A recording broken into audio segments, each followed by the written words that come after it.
My name is Richard. Today is the 28th of January 2024, and I'm going to be going over my weekly prediction for SPY.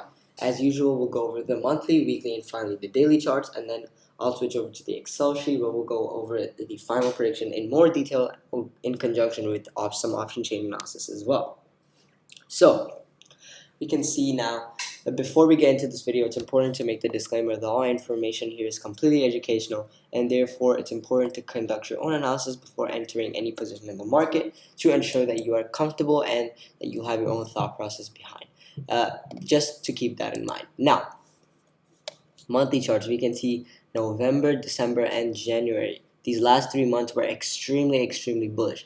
Although this month spiked up largely because of the ending weeks of November, this month, December 2023, was bullish almost completely the whole month.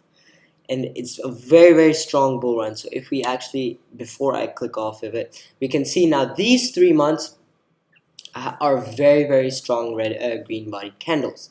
So if you actually had started in the middle of November, you would have made a quite significant profit.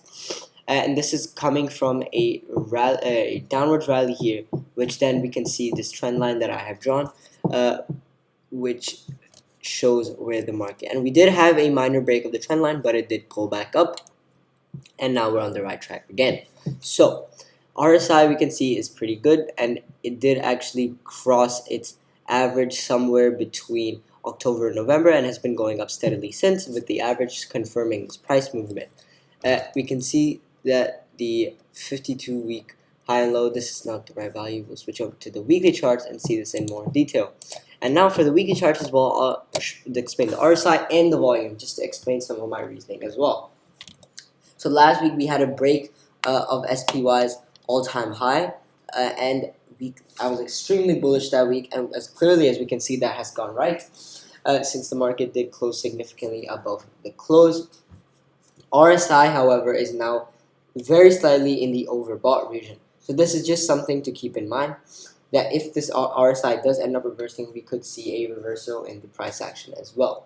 But if we click off of the RSI here for a moment, and we add the volume, if we add the volume, we can see on how much volume the first week of the breakout was. So we can see here that the volume was actually pretty much identical. Although it was a little bit higher this week, it wasn't really so much more significant, as we can see from these two bars here. It was pretty similar. So this is kind of concerning, since the first few weeks of the breakout should generally see an increase in volume.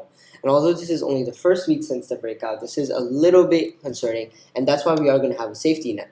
And we are going to place the high of this candle, which also happens to be the 52-week high, at 489.12 as our resistance. So if it does end up crossing that during this week, then we would enter a buy signal.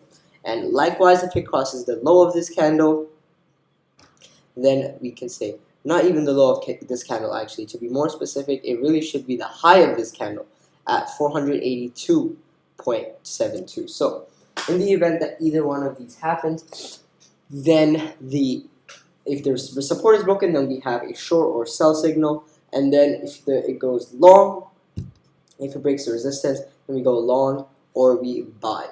So this is what we get from the weekly charts. We can see that this upward wedge, if extended, would still continue.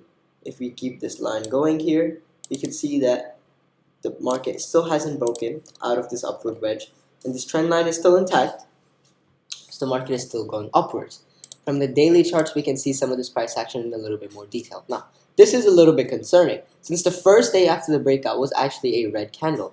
And then after that, we've had a pretty weird week where the next candle was bullish, but then on the 24th, we had a large red body candle, which might be for a few reasons, such as GDP data and stuff like that. But here we can see 25th and 26th. Again, this was a pretty interesting movement week, which is why I'm not super convinced on the strength of this breakout. And that's why we are placing a support and resistance. Unlike last week, where I was pretty clear if the market is going to go up, which it did do this week because it was a significant resistance breakout. But for safety this week, we are going to keep the high of 52-week high and the high of the week as the resistance, and the support as the high of the previous week, which, just for reference, is at 482.72. So if we go here, and let me just change this here real quick because I can see that this is wrong. 482.72 is our support. Last week's prediction, however, was right. As we saw in the charts as well, we had a buy signal, and on the first day itself, I was pretty clear that we had to buy. If you watched my last video, you would see that there was no wait, and I did clearly mention that we just buy immediately. So on the 22nd itself, we bought on the open at 484.01, and the exit price was 488.85. So we bought a total of 237 shares, giving us a market exposure of 114,710.37 US dollars, and we made a profit of 1,147.08 US dollars, bringing our weekly closing balance to 115,966.26. So if we take a look at my predictions for January, just in this month alone, I have made 3% on this on my capital of 112,000 actually at the start of this month. We started at 112,669.48 and we ended at 115,966.26. So this is my performance for this month technically. As of this week, we have no trade yet. We wait for the candles breakout. Of course, we buy when it crosses the high at 489.12, and we sell when it falls below the support at 482.72, as just discussed, with a target of 1% trailing stop loss. If the target or stop loss is not hit, then we close on Friday if we have an open position. The max Y for weekly expiry is 495 for CE, which is now completely in line with the monthly charts as well, as you can see, at 29,294, 480 for PE at 58,398. Now these are big numbers for weekly charts. If we compare them, generally the OI levels are between 10 to 25,000, and these are some bigger numbers.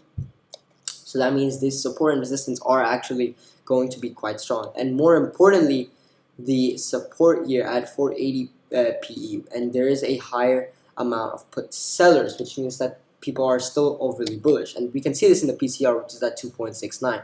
The max OI for the monthly expiry is 495 for CE at 91,799, which means that 495 is a very, very important level of resistance, since a lot of people expect that it will be below 495. At 450 PE, we have 197,583 people, and the monthly PCR is 2.29, and obviously the weekly and monthly trend are still up. So that concludes my video for SPY. As usual, if there are any really relevant changes, they will be covered on the channel. But that's all for now. Thank you for watching, enjoy, and I will see you in the next video.